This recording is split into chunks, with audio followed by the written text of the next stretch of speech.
Oke, selamat siang semuanya. Siang. Nah, sebelum kita mulai pelajaran nih, coba lihat dulu nih kolong lantai kiri kanannya masih ada sampah apa enggak. Kalau masih ada sampah, dikantongin dulu ya. Nanti habis selesai pelajaran baru dibuang ke tempat sampah. Oke? Udah bersih semuanya? Udah. Oke, kalau gitu boleh buat ketua kelas pimpin doa dulu sebelum kita mulai pelajaran. Oke. Sebelum memulai pelajaran pada pagi hari ini, kita berdoa menurut saya masing-masing. Berdoa dimulai. Berdoa selesai. Oke, terima kasih ketua kelas. Gimana kabarnya kalian? Sehat semuanya? Sehat. Ketua kelas ada yang nggak hadir? Hadir Bu semua Bu. Oke, mantap. Kalau gitu kita langsung masuk ke materi kita yang bakal kita bahas hari ini, yaitu tentang permasalahan sosial yang disebabkan oleh perubahan sosial di tengah-tengah pengaruh globalisasi. Tapi sebelum masuk ke materi kita hari ini, kita bahas dulu nih. Ada yang masih ingat gak nih materi minggu lalu itu tentang apa? Bu. Ya, boleh? Bunga? Jadi minggu lalu kita belajar tentang perubahan sosial, perubahan tatanan sosial yang ada di dalam masyarakat. Ya, benar banget. Jadi minggu lalu kita belajar tentang perubahan sosial. Nah, materi minggu lalu ini gak lepas dari materi yang bakal kita bahas sekarang, yaitu tentang globalisasi. Nah, jadi apa sih hubungannya perubahan sosial sama globalisasi? Ada yang bisa jawab? Ya Bu, Ya, boleh? globalisasi termasuk salah satu perubahan sosial ya Bu. Benar banget apa yang dibilang Fadri. Jadi globalisasi itu termasuk salah satu dari bentuk perubahan sosial. Hari ini kita bakal mendalami apa sih itu globalisasi. Nah, jadi kita kenalan dulu nih sama yang namanya globalisasi. Globalisasi ini awalnya terdiri dari 3 kata. Yang pertama itu globus. Globus itu artinya bola yang bulat. Lalu yang kedua dari globus ini dia berubah menjadi globe. Ada yang tahu globe itu apa? Ya, bola dunia. Siapa yang di sini CP-nya bumi itu bulat? Oh, masih ada. Berarti nggak ada yang percaya bumi itu datar ya? Oke. Terus, nah dari kata globe ini baru akhirnya dia menjadi kata globalize yang artinya mendunia. Nah, apa sih yang mendunia? Jadi ada 5 aspek yang mendunia yang kita bahas di globalisasi, yaitu ada 5. Yang pertama itu demografi. Demografi ini misalkan kalau misalkan kalian nih sekarang tinggal di Indonesia, tapi kalian pengen pindah ke luar negeri, pengen pindah ke Jepang, pengen pindah ke Amerika, itu tuh perpindahannya udah gampang banget. Bahkan orang-orang di Indonesia juga banyak kan yang pindah tempat tinggal ke luar negeri. Nah, itu adalah dampak dari globalisasi yang pertama. Terus dampak yang kedua itu adalah tentang informasi. Ada yang tahu nggak nih dampak globalisasi yang berkaitan dengan informasi? Saya Bu. Ya, boleh, Indri. Contohnya kayak kita bisa dapat informasi tentang artis luar negeri dengan cepat Bu. Dulu kan harus nunggu disiarkan di radio. Kalau sekarang kita bisa akses internet terus langsung keluar dari informasinya. Iya, benar. Di sini ada yang fansnya BTS? Ada yang nonton Suga nanti? Nonton Suga nanti? Oh, puji Tuhan. Nah, itu kalian dapat informasi konsernya, informasi tentang artis-artisnya gitu, hari ini makan apa gitu. Itu dapat dari mana biasanya? Oh, Weverse, dari internet, dari Twitter. Nah, inilah dampak dari globalisasi yang kedua, itu kecepatan informasi. Terus yang ketiga ini tentang kebudayaan. Nah, ini juga udah banyak ya yang kita lihat di sekitar kita, kayak misalkan dari cara berpakaian kita, dari cara berpakaian teman-teman kita, cara berperilaku, itu udah ada banyak yang mengadopsi dari kebudayaan luar. Misalkan budaya Amerika, banyak yang sekarang berpakaian seperti budaya Amerika. Terus teknologi. Nah, teknologi ini kayaknya udah nggak asing lagi ya. Misalkan ini laptop, terus gadget yang kalian punya. Terus ada yang ke sini naik Transjakarta? Nah, Transjakarta itu merupakan bentuk kemajuan teknologi dari luar negeri yang akhirnya dibawa ke Indonesia untuk keperluan masyarakat Indonesia. Yang kelima itu ada ekonomi. Nah, dampak globalisasi dalam bentuk ekonomi ini, misalkan kalian punya perusahaan, nah kalian ini ingin menanam saham ke luar negeri, itu tuh udah gampang banget sekarang karena hubungan antar luar negerinya juga udah bagus gitu. Begitu pula dengan yang dari luar negeri mau nanam saham ke Indonesia, itu udah gampang banget. Ada yang mau ditanya? Nggak ada? Lanjut. Oke, sekarang kita bakal bahas tentang ketimpangan sosial. Nah, kenapa sih kita bahas ketimpangan sosial? Ada yang tahu nih ketimpangan sosial itu apa? Ketimpangan sosial berasal dari kata? Timpang itu artinya tinggi sebelah gitu, berat sebelah. seperti yang ada di ilustrasi nih. Jadi ada yang lebih tinggi, ada yang lebih rendah, dan yang lebih tinggi ini punya uang yang lebih banyak. Yang artinya ketimpangan sosial ini berarti adanya gap, ada gap antara yang lebih kelas atas, yang lebih kaya, sama yang nggak punya uang, yang sama yang kelas bawah gitu. Nah, ketimpangan sosial ini kita bahas di sini karena merupakan salah satu dampak dari globalisasi, yang mana banyak nih teknologi sama informasi yang masuk ke Indonesia, tapi ini hanya bisa dinikmati oleh kalangan atas karena ya mereka yang punya uang, mereka yang punya kekuasaan, sedangkan yang di bawah ini nggak bisa merasakan gitu karena mereka nggak punya privilege-nya gitu. Makanya globalisasi ini menyebabkan ketimpangan karena membuat yang kaya lebih makin kaya, yang miskin tetap miskin gitu. Nah, ketimpangan sosial ini dilatar belakangi oleh 3 hal. Yang pertama, stratifikasi sosial. Yang udah kita pelajari, stratifikasi sosial itu ada 3 bentuknya, yaitu terbuka, tertutup, sama campuran. Tapi yang melatar belakangi ketimpangan sosial ini cuma satu, yaitu stratifikasi sosial yang tertutup. Karena apa? Karena menjadikan orang-orang yang di kalangan bawah ini nggak bisa naik ke kelas yang lebih tinggi gitu. Terus yang kedua yaitu sikap prejudis. Nah, sikap prejudis ini biasanya sikap atau tumbuhnya stereotip seseorang terhadap seseorang atau sekelompok yang didasari perasaan suka atau tidak suka. Ada yang bisa kasih contoh tentang sikap prejudis? Saya Bu, Ya, boleh. biasanya itu di lampu merah banyak pengemis anak kecil yang kalau bertemu dengan petugas ketertiban ketertiban kota malah kabur. Padahal kalau ikut ditertibkan, mereka bisa mendapat tempat tinggal yang layak dan tidak harus tidur di pinggir jalan atau kolong jembatan dan mendapatkan pendidikan atau pelatihan keterampilan yang dapat menaikkan derajatnya. Nah, ya benar banget. Jadi anak-anak yang ngemis di lampu merah itu biasanya dia ini udah di briefing gitu sama orang tuanya. Kalau misalkan ada petugas, kalian nih jangan ikut ya karena itu orang jahat. Padahal mereka bakal dikasih fasilitas yang lebih bagus gitu.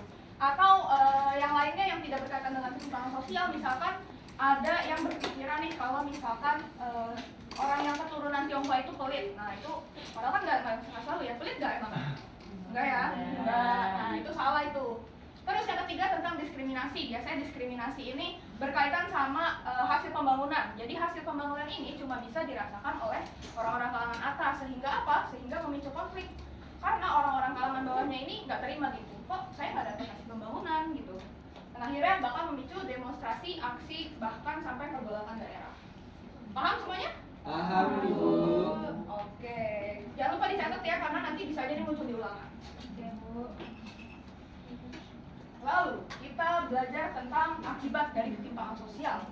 Nah, jadi ada 3 nih yang utamanya. Yang pertama adalah kriminalitas atau yang biasa kita tahu dengan kejahatan. Nah, kejahatan ini berbagai macam bentuk sebenarnya, tapi yang bakal kita dalami di ketimpangan sosial ini yang paling berkaitan adalah blue collar crime sama white collar crime. Jadi kalau di bahasa Indonesia ini yang blue itu artinya kejahatan kerah biru, yang white kejahatan kerah putih. Buat gampang nih ngafalinnya, jadi yang kejahatan kerah putih itu berarti kejahatan yang dilakukan oleh petinggi-petinggi atau pejabat. Karena biasa pejabat pakainya bajunya kerahnya putih. Sedangkan kalau kejahatan kerah biru itu artinya yang dilakukan oleh kalangan bawah gitu, kayak mungkin rakyat biasa atau rakyat yang miskin. Contohnya, kalau kejahatan kerah biru itu rampok, begal, atau mencuri, bobol ATM, nah kayak gitu. Sedangkan kalau yang kejahatan kerah putih itu yang ada di petinggi-petinggi, misalkan betul, terus apalagi suap, jangan susu. Terus monopoli, yang kedua, monopoli. Ini kalian pasti udah belajar juga di mata pelajaran ekonomi bahwa monopoli ini adanya satu penguasaan pasar oleh satu belah pihak gitu. Jadi kenapa sih ini merupakan akibat itu? Ini merupakan suatu yang buruk. Karena dengan penguasaan satu pasar ini, pedagang-pedagang yang kecil, pedagang-pedagang yang lain ini nggak bisa masuk ke satu pasar. Dan dia akhirnya nggak bisa berkembang gitu, pedagang tersebut nggak bisa berkembang. Terus yang ketiga itu kemiskinan. Kemiskinan ini sebabnya ada 2, yaitu yang pertama itu kultural, yang itu disebabkan oleh diri sendiri, sama struktural. Struktural ini kemiskinan yang disebabkan oleh struktur tempat lingkungannya. Nah, sebelum kita next, ada yang ingin bertanya sampai sini? Paham? Lanjut? Nah, bagaimana sih kita bisa tahu sebuah tempat atau lingkungan itu tuh mengalami kemiskinan? Ada yang bisa jawab? Iya, boleh Bunga? Kalau di tempat itu tingkat kesehatannya rendah, terus kematiannya tinggi, dan juga pendidikannya rendah. Nah, iya benar banget. Selain yang diomongin sama Bunga, jadi kita bisa tahu sebuah lingkungan atau sebuah tempat itu mengalami kemiskinan kalau angka kematiannya tinggi, tingkat kesehatannya rendah, pendidikannya rendah, Lalu ada lagi, sulit menerima perubahan. Nah, ini contohnya langsung ke gambar di samping, yaitu ini ada rumah di bantaran kali. Nah, kenapa dibilang sulit menerima perubahan? Karena ini nih lingkungannya nggak sehat.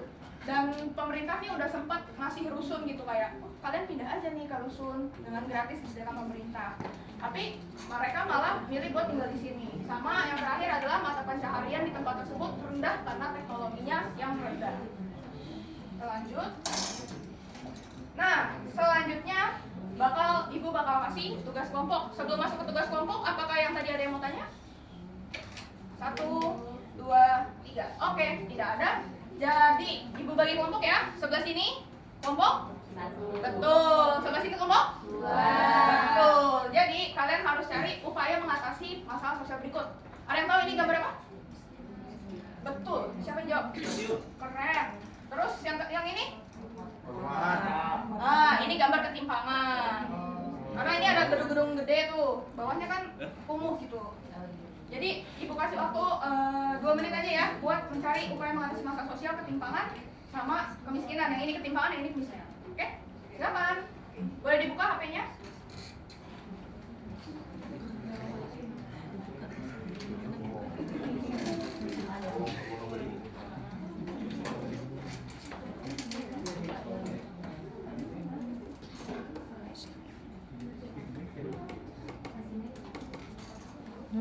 Oke, karena udah 2 menit, ini kelompok 1 udah? Udah. Kelompok 2? Oke. Boleh perwakilan dari kelompok 1 siapa yang akan menjawab? Ya, boleh. Ketua kelas. Berdiri. Biar kelihatan, walaupun udah tinggi tetap aja berdiri ya. Boleh? Jawabannya? Ya, berdasarkan kelompok saya yang kelompok saya diskusiin itu upaya mengatasi masalah sosial ketimpangan itu yang pertama, negara dapat memperbaiki kualitas pendidikan, yang kedua itu meningkatkan kualitas kesehatan, yang ketiga melakukan pemberdayaan sumber daya manusia atau SDM, yang keempat mendorong mobilitas sosial, yang kelima menciptakan peluang kerja secara merata, yang keenam memperbaiki dan pemerataan kualitas fasilitas kesehatan, dan yang terakhir menyediakan fasilitas kursus dan pelatihan untuk mendalami pekerjaan. Oke, terima kasih atas jawabannya. Tepuk tangan dulu dong. Lanjut kita ke kelompok 2. Siapa perwakilannya? Ya, boleh.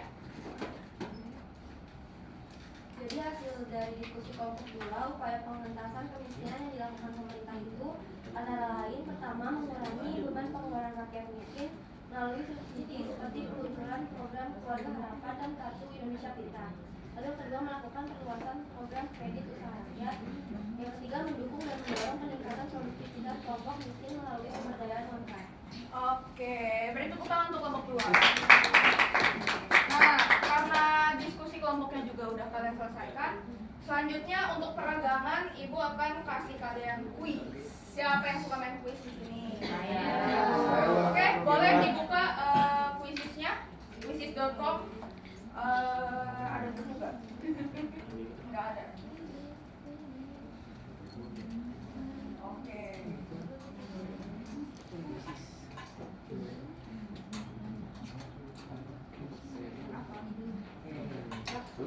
Waduh, tidak ada internet. Ada yang punya hotspot? Bu, main dinosaurus, Bu. Waduh. Enggak ya, kita main kuis aja, jangan main dinosaurus.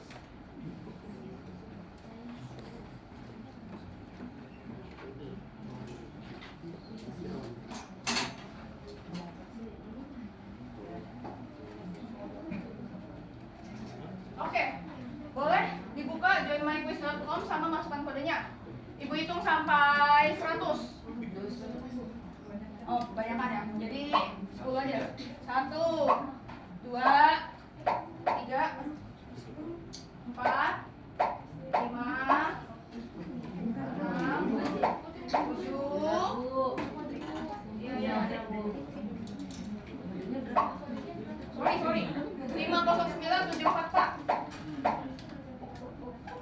50974. Udah sampai 10 ya. 1, 2, 3, 4, 5, 6, sabar. 7, 8, 9, 10. Oke, mulai ya, kerjainnya di HP-nya masing-masing.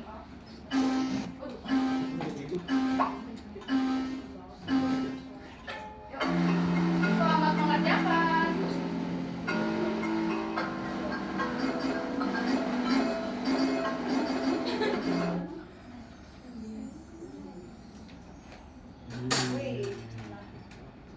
Klasemen dipimpin oleh siapa nih baru naik? Titik. Wah. Oh, sekarang Han, Fatim, Bungs. Wah, ini kejar-kejaran ini. Sepertinya soalnya gampang ya. Fatim, Han, Titik, Bungs. Ayo. Soalnya susah nggak? Nggak. Buat yang tadi merhatiin pasti bisa benar semua nih.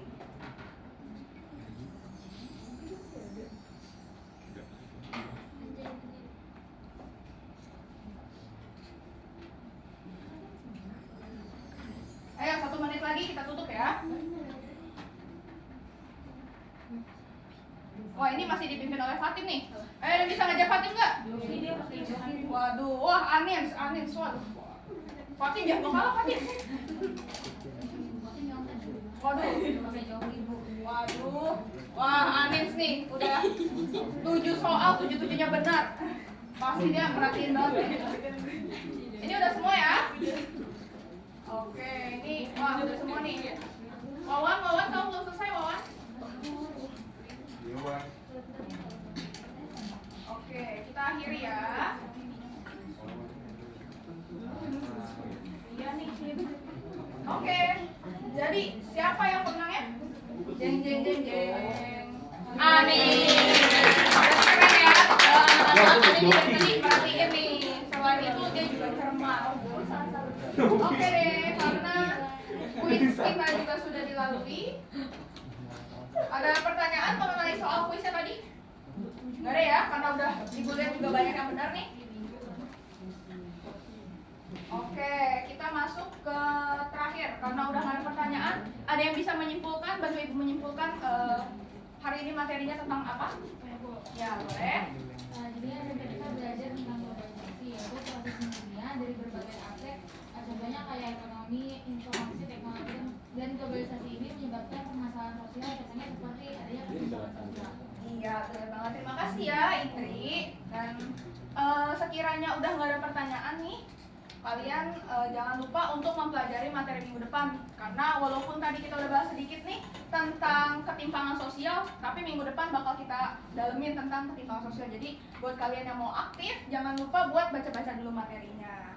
Oke, segitu aja dari Ibu. Kira-kira masih ada berapa menit lagi ya sebelum selesai nih? Oh, 2 menit lagi, berarti pas ya. Oke, itu aja materi dari Ibu. Mohon maaf jika ada salah kata atau perbuatan. Selamat siang semuanya, sampai jumpa minggu depan. Siang, Bu.